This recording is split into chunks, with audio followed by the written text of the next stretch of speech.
Hello friend, my SQL learning के series में lecture 4 में हम एसक्यूएल कमांड ग्रुप के बारे में जानेंगे। माई एसक्यूएल डेटाबेस में 5 कमांड्स होते हैं। इन्हीं कमांड्स को हम स्टेटमेंट भी बोलते हैं। माई एसक्यूएल कमांड के हेल्प से ही हम डेटाबेस से डेटा को हैंडल करते हैं। माई एसक्यूएल के 5 कमांड में फर्स्ट डीडीएल होता है, जिसे हम डेटा डिफिनेशन लैंग्वेज बोलते हैं। सेकेंड कमांड डीएमएल है, जिसे डेटा मैनिपुलेशन लैंग्वेज बोलते हैं। थर्ड कमांड टीसीएल है, जिसे ट्रांजैक्शन कंट्रोल लैंग्वेज बोलते हैं।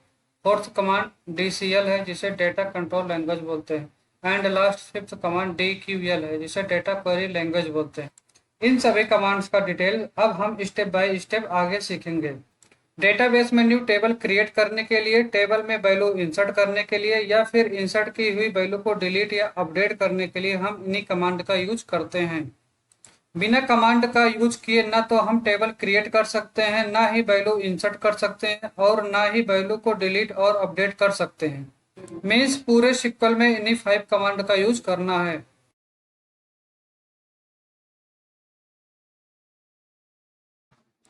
फर्स्ट कमांड डीडीएल है, data definition language. DDL command का यूज डेटाबेस को क्रिएट, डिलीट एंड मॉडिफाई करने के लिए किया जाता है, या फिर डेटाबेस के अंदर टेबल को क्रिएट, डिलीट एंड मॉडिफाई करने के लिए किया जाता है। इस सेंटेंस के एंड में हम कॉलन का यूज करते हैं। बिना कॉलन का यूज किए सेंटेंस कंप्लीट नहीं होता है। डीडीएल कमांड के 5 सब कमांड होते हैं, जिसका यूज करके हम डेटाबेस या फिर डेटाबेस के अंदर टेबल को क्रिएट, डिलीट या मॉडिफाई करते हैं। जैसे फर्स्ट कमांड क्रिएट है। क्रिएट कमांड का यूज करके हम डेटाबेस और डेटाबेस के अंदर ही टेबल क्रिएट करते हैं। सेकेंड कमांड रीनेम है। रीनेम कमांड का यूज हम डेटाबेस, टेबल या टेबल के अंदर किसी पार्टिकुलर या फिर मल्टीपल फील्ड के नेम को चेंज करने के लिए करते हैं। थर्ड कमांड अल्टर है। अल्टर कमांड का यूज हम तब करते हैं जब डेटाबेस नेम या फिर टेबल नेम चेंज करते हैं। यह सिचुएशन के अकॉर्डिंग हमेशा ऐड, ड्रॉप या मॉडिफाई कमांड के साथ यूज किया जाता है।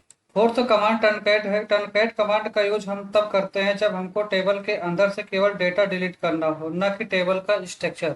टर्नकैट कमांड का यूज करने से केवल टेबल के अंदर का डेटा डिलीट होता है। फिफ्थ कमांड है ड्रॉप। ड्रॉप कमांड का यूज करने से डेटा के साथ साथ टेबल का स्ट्रक्चर भी डिलीट होता है। अब क्वेश्चन है कि टर्नकैट और ड्रॉप कमांड में डिफरेंस क्या है। टर्नकैट कमांड यूज करने पर टेबल के अंदर से सभी डेटा डिलीट होते हैं, बट यदि हम ड्रॉप कमांड का यूज करते हैं तो डेटा के साथ साथ टेबल का स्ट्रक्चर भी डिलीट होगा।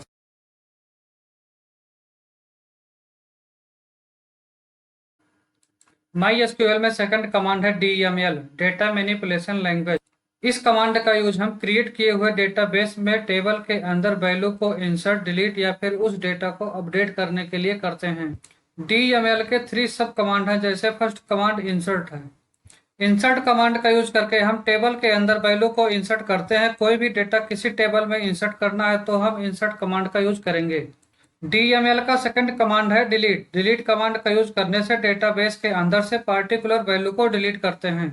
यदि हमें कोई सिंगल वैल्यू टेबल से डिलीट करना है तो हम डिलीट कमांड का ही यूज करेंगे। क्वेश्चन ये है कि डिलीट, टर्नकैट एंड ड्रॉप कमांड में डिफरेंस क्या है। डिलीट कमांड यूज करने से ओनली पार्टिकुलर वैल्यू या डेटा ही डिलीट होता है। टर्नकैट कमांड यूज करने से टेबल के अंदर से सभी वैल्यू एक साथ डिलीट हो जाती है। ड्रॉप कमांड का यूज करने से डेटा के साथ साथ टेबल का स्ट्रक्चर भी डिलीट हो जाता है। डीएमएल में थर्ड कमांड अपडेट है।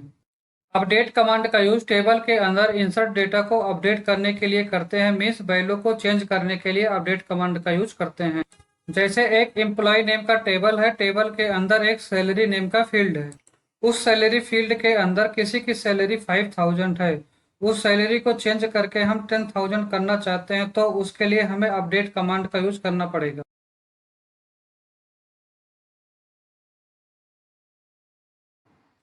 थर्ड कमांड है टीसीएल। टीसीएल कमांड का यूज हम डेटाबेस के अंदर ट्रांजैक्शन को कंट्रोल करने के लिए करते हैं। टीसीएल कमांड के मेन 3 सब कमांड होते हैं, commit, role back and save point. TCL का फर्स्ट सब कमांड रोल बैक है। रोल बैक कमांड का यूज हम एक तरह से अंडो करने के लिए करते हैं। जैसे एमएस वर्ड या नोटपैड में हम बैक आने के लिए अंडो करते हैं, वैसे ही माईएसक्यूएल में बैक आने के लिए रोल बैक कमांड का यूज करते हैं। जैसे हमारे पास एक एम्प्लॉय टेबल है, उसमें जिस एम्प्लॉय की आईडी 3 है उसकी सैलरी हमें चेंज करना है। लेकिन गलती से 4 ID वाले एम्प्लॉय की सैलरी चेंज कर दी, तो फिर वापस जाने के लिए या वापस 4 ID वाले एम्प्लॉय की सैलरी सही करने के लिए हमें रोल बैक कमांड का यूज करना पड़ेगा। जैसे 4 ID वाले एम्प्लॉय की सैलरी 6000 थी और हमने उसे 7000 कर दिया। यदि अब हम रोल बैक कमांड का यूज करें तो फिर से 4 ID वाले एम्प्लॉय की सैलरी 6000 हो जाएगी। रोल बैक कमांड से पहले जितने भी सिक्वल कमांड होंगे वो सब रिवर्ट हो जाएंगे। Means roll back command use करने से पहले सिक्वल का जो भी कमांड यूज किया है, जैसे अपडेट कमांड, इंसर्ट कमांड या फिर डिलीट कमांड, उसे रोल बैक कर देगा। यदि हम चाहें कि हमारे फर्स्ट अपडेट कमांड का रोल बैक ना हो, ओनली सेकंड अपडेट कमांड का रोल बैक हो, या फिर ओनली 7th अपडेट कमांड का रोल बैक ना हो, बाकी सारे कमांड का रोल बैक हो, तो उसके लिए हम कमिट कमांड का यूज करते हैं। कमिट कमांड क्या करता है? कमिट कमांड से पहले जितने भी कमांड चले होंगे उसे परमानेंट सेव कर देता है। कमांड को परमानेंट सेव करने के लिए कमिट कमांड का यूज करते हैं। जैसे हमने फर्स्ट अपडेट कमांड चलाया और उसके बाद कमिट कमांड चलाया, तो अब first update command roll back नहीं होगा, बाकी सभी कमांड रोल बैक हो जाएंगे। अब क्वेश्चन ए है कि roll back and commit command SQL के सभी कमांड के साथ अप्लाई होते हैं? नहीं, ऐसा बिल्कुल भी नहीं है। Roll back and commit command SQL के ओनली 3 कमांड के साथ यूज किए जाते हैं। Insert, delete and update command में ही roll back and commit command use होते हैं। Save point command, save point command का यूज डेटा को टेम्पोररी सेव करने के लिए यूज करते हैं। सपोज हमने एक टेबल में 50 रो इंसर्ट किया, इंसर्ट करने के बाद हमने कमिट कमांड यूज किया। कमिट कमांड का यूज करने से हमारा डेटा परमानेंटली सेव हो गया। बट हमने जो 50 रोज में डेटा इंसर्ट कर दिया और बाद में हमें रिमेंबर हुआ कि 42 से 49 रोज तक डेटा रॉन्ग हो गया। अब बैक जाने के लिए हम रोल बैक कमांड का यूज करते हैं। रोल बैक कमांड यूज करने से इंसर्ट डेटा बैक हो जाता है। बट रोल बैक कमांड तभी वर्क करता है जब तक हमने कमिट कमांड का यूज न किया। कमिट कमांड के बाद रोल बैक कमांड वर्क नहीं करता है। सेव पॉइंट कैसे वर्क करता है? जैसे हमने टेबल में 50 रो इंसर्ट किया और सभी रोज का हमने सेव पॉइंट बना दिया। सेव पॉइंट बनाने से डेटा टेबल में परमानेंटली सेव नहीं होता। हर एक ट्रांजैक्शन के बाद हमने सेव पॉइंट बना दिया, बट इससे कोई बेनिफिट तो हुआ नहीं। हमने कमिट किया नहीं, डेटा परमानेंट अभी तक सेव हुआ नहीं है।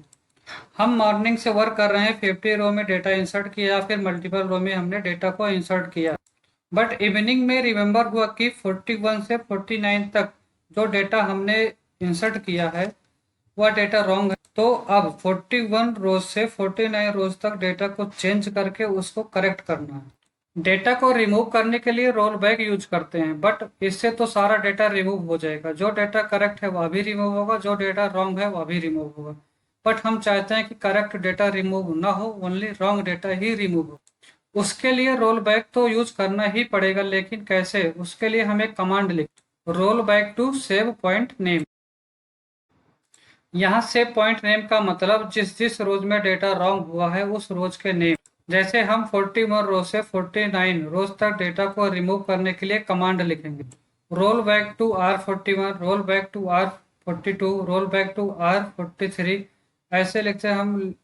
रोल बैक R49 तक लिखें, जहां R41, R42, R43 या R49 ये सभी रोज के नेम हैं। इस तरह रोल बैक कमांड यूज करने से ओनली रॉन्ग डेटा रिमूव होगा। सेव पॉइंट यूज करने का यही बेनिफिट है कि हम डेटा को रिमूव कर सकते हैं।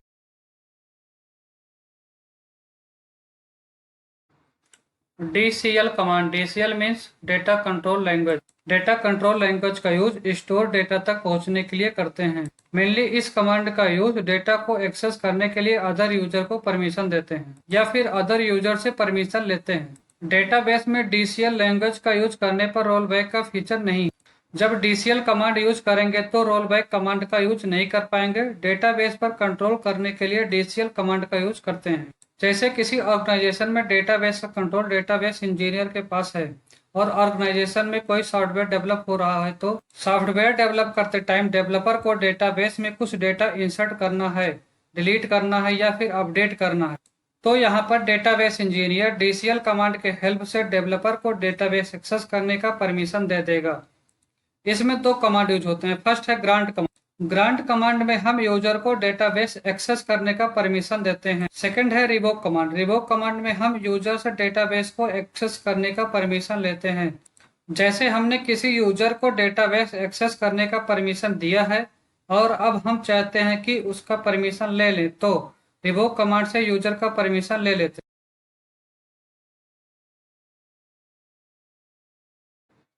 DQL डेटा क्वेरी लैंग्वेज का यूज डेटाबेस से डेटा को फेच करने के लिए करते हैं। किसी भी डेटाबेस या टेबल से जब भी कोई डेटा फेच करना है तो हम DQL लैंग्वेज का यूज करते हैं। DQL के दो कमांड है। फर्स्ट कमांड है सेलेक्ट कमांड। सेलेक्ट कमांड का यूज करके हम डेटाबेस या टेबल से डेटा को गेट करते हैं। यदि पार्टिकुलर कोई डेटा गेट करना है तो सेलेक्ट कमांड यूज करते हैं, या फिर मल्टीपल डेटा गेट करना है तब भी सेलेक्ट कमांड का यूज करते हैं। सेकंड प्रोजेक्शन कमांड है। प्रोजेक्शन कमांड में हम सिलेक्टेड कॉलम के डेटा को गेट करते हैं। जैसे एक स्टूडेंट नेम का टेबल है और उसमें roll number, name, class, email ID name के कॉलम है। यदि हम चाहते हैं ओनली रोल नंबर कॉलम के वैल्यू गेट हों या ओनली नेम कॉलम के वैल्यू गेट हों या फिर class and email ID column के वैल्यू एक साथ गेट हों, तो उसके लिए प्रोजेक्शन कमांड का यूज करते हैं। सेलेक्ट कमांड भी वैल्यू को गेट करता है और प्रोजेक्शन कमांड भी वैल्यू को गेट करता है, बट डिफरेंस यही है कि सेलेक्ट कमांड डेटा को हॉरिजॉन्टली गेट करता है, but projection command data table से डेटा को वर्टिकली गेट करता है। जब टेबल से वर्टिकली डेटा को गेट करना हो तब हम प्रोजेक्शन कमांड का यूज करते हैं।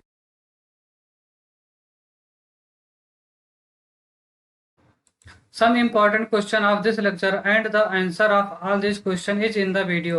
First question is what is SQL command? Next, how many commands are there in SQL? Next, what is DDL command and why we use DDL command? Next, how many commands are there in DDL? Next, why we use create command? Next, why use rename command? Next, what is alter command and why we use alter command? Next, what is turncat command and why we use turncat command? Next, what is drop command and why we use drop command? Next, what is DML command and why we use DML command? Next, what is insert command and why we use insert command? Next, what is delete command and why we use delete command? Next, what is update command and why we use update command? Next, difference between delete, truncat and drop command. Next, what is TCL command? Next, what is commit command and why we use commit command? Next, what is rollback command and why we use rollback command? Next, what is save point command and why we use save point command? Next, difference between commit, rollback and save point command. Next,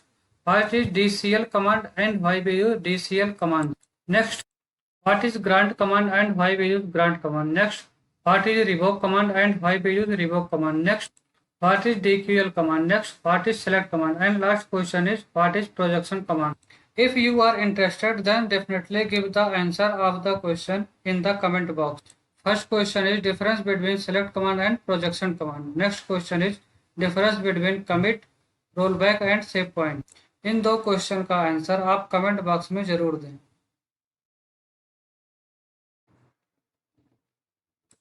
Thank you for watching Yafi Tech video.